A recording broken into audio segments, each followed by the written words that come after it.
WJBF News Channel 6 at 5. Hey everybody, I'm Brad Means. Thanks for joining us. Jenny is off today as coverage you can count on begins with, can you believe it, students back in the classroom today. Yes, McCormick County, one of the first local districts to go back. Now, McCormick typically does go year-round, but last year the pandemic forced them to follow a more traditional schedule. And so now students and teachers say they're just looking forward to getting back to normal. Students are more engaged when we can be with them on a year-round basis and provide those intervention opportunities. So I think it also cuts down on student behaviors as well when the students are here with us year-round.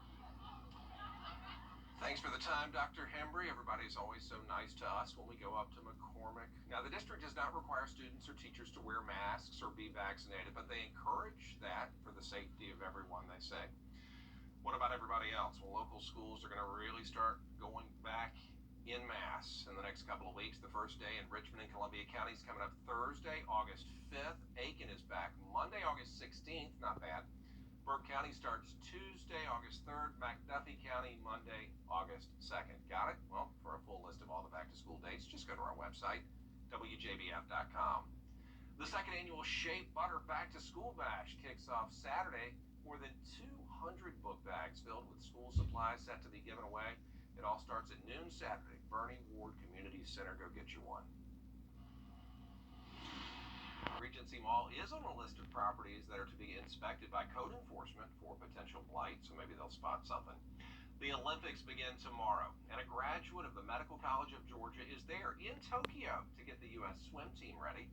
News Channel 6's Chloe Salsameda has his story. Andy Everhart is proudly repping Team USA in Tokyo, but you won't see him on TV. That's because he's behind the scenes making sure that the USA swimming team is at their healthiest when they compete in the biggest swim meet of their lives. For 12 years, Andy Everhart has worked with the country's top athletes. Everhart is a physician's assistant who graduated from the Medical College of Georgia. His love for sports medicine led him to work for the USA swimming team.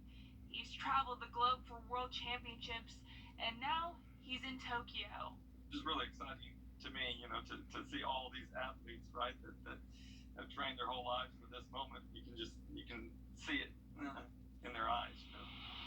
When those swimmers dive into the pool, Everhart and his team will be there cheering them on. In Augusta, Chloe Salsameda, WJBF, News Channel 6. And more restrictions. It's going to be really nice. Augusta's first ever Black Restaurant Week is in full swing. A week dedicated to celebrating Black-owned restaurants. A Maryland Fried Chicken, Broad Street Bullies, and Cafe 209, just a few of those taking part. Karen Gordon of Growing Augusta helped put this whole thing together. She says it's about inspiring a new wave of business owners.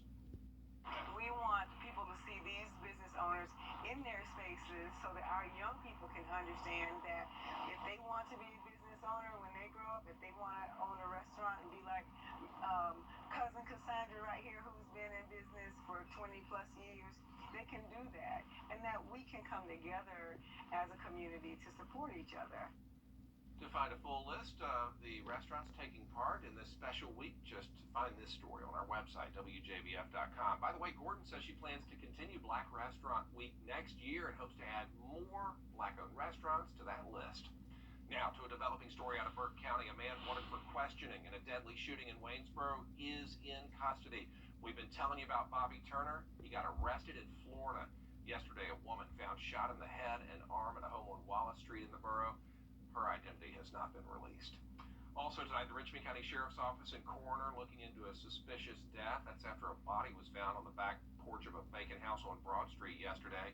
It had been there for several days, and unfortunately, they can't tell who it is because of the condition. So the body was sent to the GBI lab for an autopsy and ID. A witness says the South Carolina man accused of killing a woman who mistook his vehicle for her Uber later cleaned blood out of that car with bleach. Nathaniel Rowland facing kidnapping and murder charges in the 2019 death of 21-year-old Samantha Josephson. Prosecutors say Rowland locked Josephson in that car before her body was eventually found, covered with stab wounds. Rowland's lawyers say none of the DNA evidence, though, matches Rowland's. Today, a Georgia judge in the Ahmaud Arbery case is going to hold